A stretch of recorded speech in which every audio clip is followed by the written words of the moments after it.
Sarah is with us in Los Angeles. Hi, Sarah. Welcome to the Ramsey Show. Well, hello, Dave. How are you? Better than I deserve. What's up?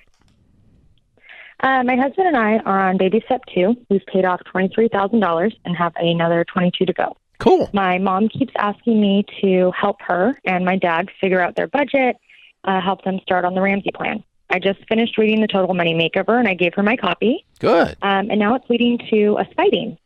My dad is 57, and my mom's 54. My dad wants to retire soon. They keep trying to convince me that their 800 credit score is good. My dad doesn't want to stop the 15% that he's currently investing, even though they're just shy of $110,000 in debt. Yeah, well, there's no reason to fight. That's what I say. Do what? I said, that's what I say. Yeah, well, so, I mean, if they don't want to do it, they don't have to do it. Well, that's what I keep saying. I'm not going to fight over it. You guys do whatever you want to do. You asked me, and so I told you what we were doing. I gave you a copy of the book, but you don't have to do it. It's not a law. Well, and that's what I'm trying to say. And then they turn around and they're like, "Oh, well, but we need to get out of debt and we want to retire." Well, yeah, but I mean, I showed you how. You got to decide which one you want to do. You can't be both. If you want to know how I did it, I showed you how I did it. I used the Total Money Makeover baby steps. This is how I did it. I don't know how to tell you how to do it other than that. That's the only way I know. This is you talking, okay? And so, I'm not going to fight with you. You guys can either do it or not do it. I'm going to love you either way. You're my mom and dad. I'm going to love you even if you're stupid. Don't say that, but you can think that. Yeah, right. Yeah, no, they'll kill me. I can't say that. I know. But you see what I'm saying? That's what's going through your head, right? But here's the thing. The fight comes when they are trying to convince you to not do it, the Ramsey stuff, the baby steps, and the fight comes when you are trying to convince them to do the baby steps.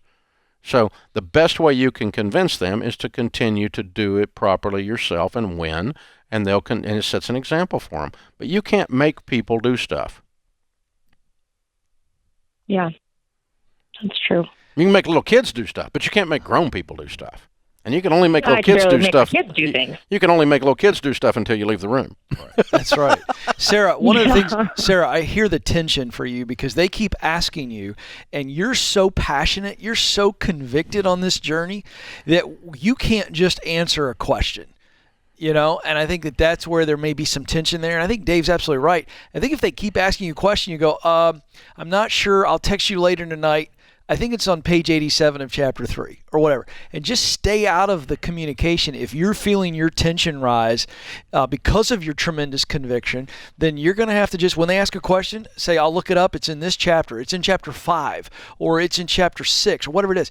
And give them the answer, but don't get involved in the back and forth opinion stuff because Dave's right. I don't want to do that. Okay. Yeah, great. Sure. That's cool. I don't want to stop putting money in my 401k. Okay.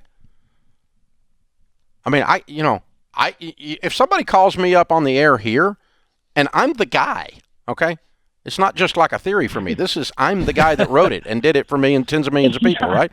If somebody calls me up here on the air and wants to argue with me, I'll talk to him for a minute or two, and then I just go to the next caller. I'm not going to have a debate with somebody about this because I'm right. I'm not going to have a discussion about it. I mean, I'm not right about everything, but this stuff, 20 million people have done this stuff under my direction. So it's not like it's wrong anymore. You know, it's not like an opinion. It's not a theory by a broke college professor. This is we do this, and I may not be able to do anything else, but this I can do. So I'm not going to argue with you about it. If you don't agree with me, you're just what's known as wrong. And America is a great place. You're allowed to be wrong. Yeah. And so, you just have to be kind about it and have a little bit of that in your head, a little bit of those kinds of tapes, almost sarcasm playing in your head, and you just kind of don't be mean and don't be unkind, and just go, Dad, if you don't want to do that, that's okay. I understand. I love you. This is what plan I'm doing. You are a grown man. You get to choose what you're going to do. Yeah. And I'm going to love you either way. Yeah, and that creates the emotional boundary that you need. You need that. You need to be able to put a boundary out there and go, we're doing it. We're all in for us. Mom and Dad, they got their big boy pants on and their big girl pants. So at some point, don't get sucked into the back and forth on it. I'm not going to try to make you do it, and please don't try to make me not do it. That's right. There's your clearest boundary. Yeah. because either one of those are going to cause a problem, and we're going to have conflict. And I don't want to have conflict with you. I just want to love you. And there's no point in the conflict because you're grown people. You're allowed to do whatever you want to do, even if you're wrong. I mean, I got relatives that vote wrong. Oh, I've heard, and I love them anyway. It's true. You know? That's true. I mean, it's okay. They just don't know how to vote, and no amount of talking to them helps either. No. So I just quit. I quit arguing with them a long time ago, and I just know my vote got canceled out by so and so. You know, they just don't know how to vote, and so you just can't. There's some things you just can't argue about. Doesn't do any good.